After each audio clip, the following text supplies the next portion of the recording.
5 दिन की छुट्टियां बिताकर जब ससुराल पहुंची तो पति घर के सामने स्वागत में खड़े थे। अंदर प्रवेश किया तो छोटे से गराज में चमचमाती गाड़ी खड़ी थी, स्विफ्ट डिजायर। मैंने आंखों ही आंखों में पति से प्रश्न किया तो उन्होंने गाड़ी की चाबियां थमाकर कहा, कल से तुम इस गाड़ी में कॉलेज जाओगी प्रोफेसर साहिबा। Oh my God! खुशी इतनी थी कि मुंह से और कुछ निकला ही नहीं। बस जोश और भावावेश में मैंने तहसीलदार साहब को एक जोरदार झप्पी दे दी और अरमबेल की तरह उनसे लिपट गई। उनका गिफ्ट देने का तरीका भी अजीब हुआ करता है, सब कुछ चुपचाप और अचानक। खुद के पास पुरानी इंडिको है और मेरे लिए और भी महंगी खरीद लाए। 6 साल कितने गिफ्ट दिए, गिनती करती हूँ तो थक जाती हूँ। ईमानदार है, रिश्वत नहीं लेते, मगर खर्चीले इतने कि उधार के पैसे लाकर गिफ्ट खरीद लाते हैं। लंबी सी झप्पी के बाद मैं अलग हुई तो गाड़ी का निरीक्षण करने लगी। मेरा पसंदीदा कलर था, बहुत सुंदर थी।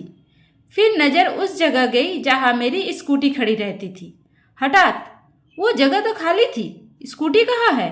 मैंने चिल्लाकर पूछा। बेच दी मैंने, क्या करना अब उस जुगाड़ का? पार्किंग में इतनी जगह भी नहीं है। मुझसे बिना पूछे बेच दी तुमने? एक स्कूटी ही तो थी, पुरानी सी, गुस्सा क्यों होती हो?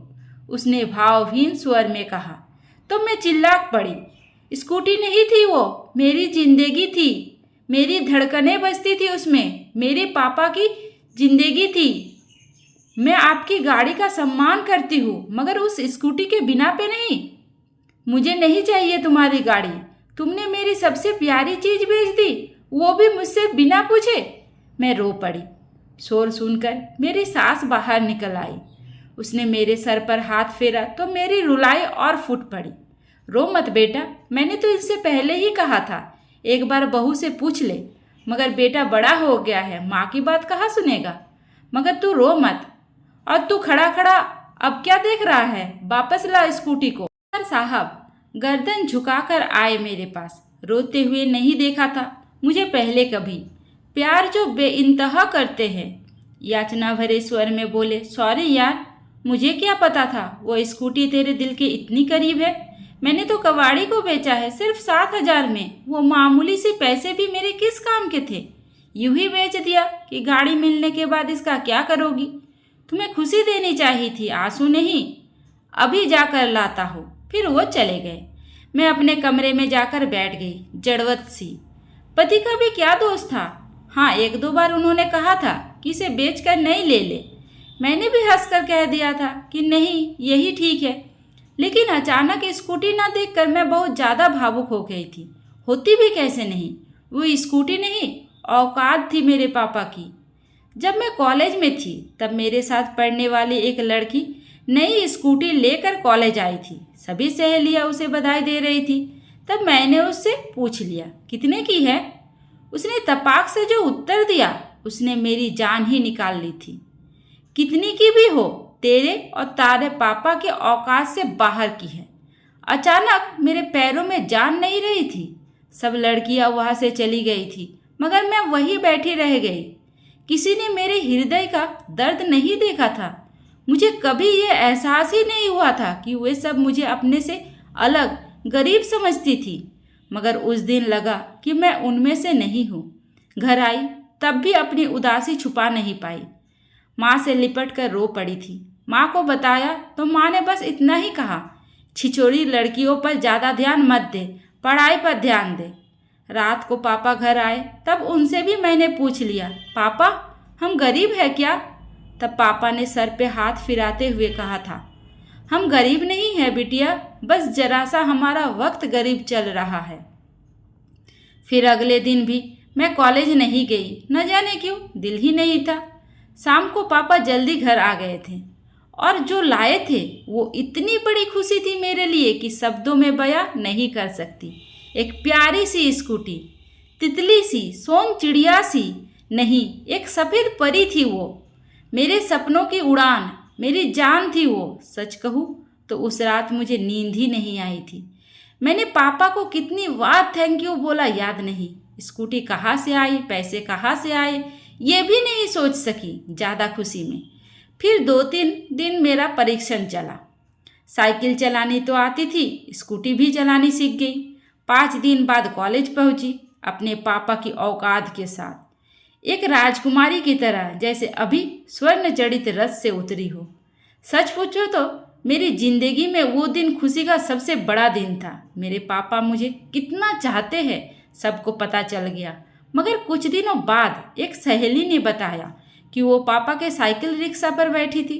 तब मैंने कहा, नहीं यार, तुम किसी और के साइकिल रिक्शा पर बैठी हो, मेरे पापा का अपना टेम्पू है। मगर अंदर ही अंदर मेरा दिमाग झंझना उठा था। क्या पापा ने मेरी स्कूटी के लिए टेम्पू बेच दिया था? और 6 महीने से ऊपर हो गए हैं, मुझे पता भी नहीं लगने दिया। शाम को घर आए तो मैंने उन्हें गौर से देखा। आज इतने दिनों बाद फुर्सत से देखा तो जान पाई कि दुबले पतले हो गए हैं, वरना ध्यान से देखने की वक्त ही नहीं मिलता था। रात को आते और सुबह अंधेरे ही चले जाते थे। टेम्पू भी दूर किसी दोस्त के घर खड़ा करके आते थे। कैसे पता चलता बेच दिया है? मैं दौड़कर उनसे लिपट गई। पापा, आपने ऐसा क्यों किया? बस इतना ही मुख से निकला। रोना जो आ गया था। तू मेरा गुरूर है बिटिया, तेरी आंखों में आंसू देखो तो मैं कैसा बाप। चिंता न कर, बेचा नहीं है, गिरवी रखा है, इसी महीने छुड़ा लूँगा। आप दुनिया के बेस्ट पापा हो, वेस्ट से बेस्ट। इसे सिद्ध करना जरूरी कहा था। मैंने स्कूटी मांगी कब थी? क्यों किया आपने ऐसा? 6 महीने से पैरों से सवारियाँ ढोई आपने। ओ पापा, आपने कितनी तकलीफ झेली मेरे लिए। मैं पागल कुछ समझ ही नहीं पाई और मैं दहाड़े मारकर रोने लगी। फिर हम सब रोने लगे, मेरे दोनों छोटे भाई, मेरी मम्मी भी। पता नहीं कब तक रोते रहे। वो स्कूटी नहीं थी मेरे लिए, मेरे पापा के खून से सींचा हुआ उड़न खटोला था मेरा, और उसे किसी कबाड़ी को बेच दिया। दुख तो होगा ही। अचानक मेरी तंद्रा टूटी। एक जानी पहचानी से आवाज़ कानों में पड़ी, फट फट फट। मेरा उड़न खटोला मेरे पतिदेव यानी तहसीलदार साहब चलाकर ला रहे थे, और चलाते हुए एकदम बूहू लग रहे थे। मगर मेरे प्यारे बहू, मुझे बेइंतहा चाहने वाले राजकुमार बहू। मेरा उड़न खटोला चाहे कैसा भी है, मगर मेरे पापा के खून पसीने की कमाई से बना है, और ये मुझे अपनी जान से भी प्यारा है। कितना कुछ करते हैं हमारे माँ बाप हमारे लिए, सोचकर दिल भर जाता है। उनकी जगह कोई नहीं ले सकता। दोस्तों, मैं उम्मीद करती हूँ आपके सबके माता पिता सलामत रहे, बस यही दुआ है। उम्मीद करती हूँ दोस्तों आपको हमारी कहानी पसंद आई होगी। कहानी पसंद आई है तो वीडियो को लाइक करें, चैनल पर नए हैं तो चैनल को सब्सक्राइब करें, और हाँ, नोटिफिकेशन बेल को ज़रूर दबाएं। धन्यवाद।